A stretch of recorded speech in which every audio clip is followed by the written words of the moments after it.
आज हमारी history books जो हमें पढ़ाती हैं, क्या वो सच है? क्या वो हमारी असली हिस्ट्री है?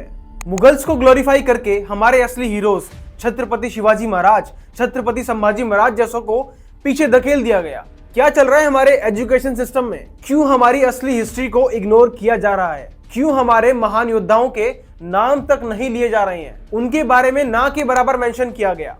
क्या आज के भारत में उनका कोई कंट्रीब्यूशन नहीं रहा? अभी एक बॉलीवुड में नई मूवी आई छावा के नाम से, जो कि छत्रपति संभाजी महाराज के ऊपर है। वो बहुत छोटी सी कोशिश है उनके बारे में बताने के लिए, लेकिन बहुत अच्छी कोशिश है। मैं खुद देख के आया हूं मूवी, और सही में कुछ सीन्स के अंदर तो मेरी आंखों में भी आंसू थे। लेकिन हाँ, छावा मूवी में नहीं दिखाई गई वो सब क्रूरता जो उनके साथ और भी हुई थी। कई सारी चीजें दबाई गई या खुल के नहीं दिखाई गई। इसका एक रीजन ये भी रहा हो सकता है कि आखिर बॉलीवुड को मूवी रिलीज भी तो करनी थी, क्योंकि अगर वो प्रॉपर सच दिखा देते तो हमारे ही देश के लोग मूवी रिलीज नहीं होने देते। लेकिन ये देख रहे हो, बॉलीवुड और देश को इतना टाइम लग गया उनके बारे में सोचने के लिए। मुगले आजम तो इन्होंने बहुत पहले बना दी थी। जहां आरा, हुमायूं, जोधा अकबर जैसी मूवीज तो ये भर भर के बनाते रहते हैं। और अगर बनाएंगे बाजीराव पे पिक्चर तो बना देंगे बाजीराव मस्तानी, एक लव स्टोरी और फालतू का ड्रामा। भारत के महान योद्धाओं की छवि बिगाड़ना तो बॉलीवुड की आदत रही है। चलिए अब बात करते हैं मुगल्स की, द ग्रेट मुगल्स की, जिनको हमारे टेक्स्ट बुक में एक गोल्डन एरा की तरह प्रेजेंट किया हुआ है। अकबर को ग्रेटेस्ट किंग के रूप में दिखाया गया है, शाहजहां को ग्रेटेस्ट आर्किटेक्ट के रूप में बताया गया है। ये सब बहुत शाइनी लगता है, लेकिन ट्रुथ क्या है? क्या हम ये ग्लोरिफिकेशन को साइड में रख के रियलिटी चेक कर सकते हैं? ये सुनो। In fact, written in most authentic biography of Aurangzeb, Masir Alamgiri, that in 1669 on orders of Aurangzeb, the Kashi Vishwanath temple was demolished, and then 1 year later, he ordered the demolition of the temple at Mathura and had the idols brought to Agra to be scattered under the steps of Begum Sahib Mosque so that they would be trodden on. Madhav, if the holiest shrine of some other religion was demolished, and people of other faiths stomped their dirty feet on the sacred relics as they walked inside the place of worship, this country would have witnessed a civil war.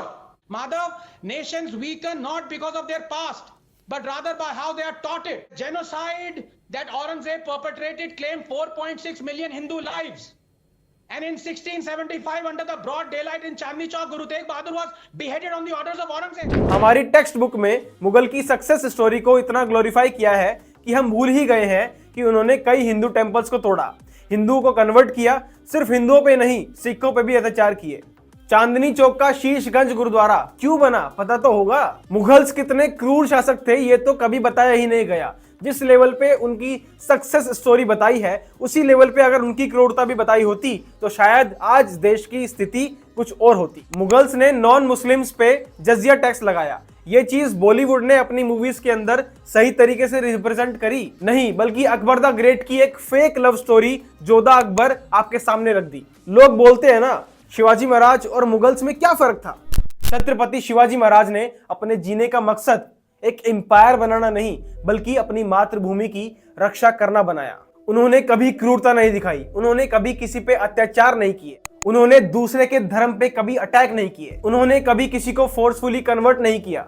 वो सबके राजा थे, वो छत्रपति थे। उन्होंने guerrilla warfare की technique को apply करके Mughals को उन्हीं के खेल में हरा दिया था। अपनी सेना बहुत कम होने के बाद भी सामने बहुत बड़ी सेना को भी वो आसानी से हरा देते थे। उन्होंने उस समय पे नौसेना यानी कि नेवी का निर्माण किया, और उनकी स्ट्रेटजीज आज भी इंडियन नेवी को इंस्पायर करती हैं। तभी उनको फादर ऑफ इंडियन नेवी की उपाधि दी गई और उनका सिंबल भी इंडियन नेवी से अटैच किया गया। याद रखना, ये 2014 के बाद ही हुआ है। ऐसे राजाओं के बारे में क्यों नहीं है हमारे स्कूल में एक पर्टिकुलर बुक? ऐसे राजा जिन्होंने अपनी जान मातृभूमि और धर्म को बचाने के लिए दे दी, धोखे से, क्रूरता से मार दिए गए, लेकिन अपना धर्म नहीं बदला। ये जो एजुकेशन सिस्टम हमारे देश में है, ये किसने बनाया है? ये सिस्टम जो हमारी असली हिस्ट्री को कुछ लोगों की कन्वीनियंस के लिए डिस्टॉर्ट करता है। वैसे मुगल्स ने आके तो नहीं कहा होगा कि भैया सिर्फ हमारे बारे में लिखना बढ़िया बढ़िया, तो किसने और क्यों थोपा ये इतिहास हमारे देश पर?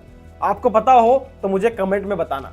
आज का मैसेज क्लियर है, हम अपने रियल हीरोज को नहीं भूल सकते।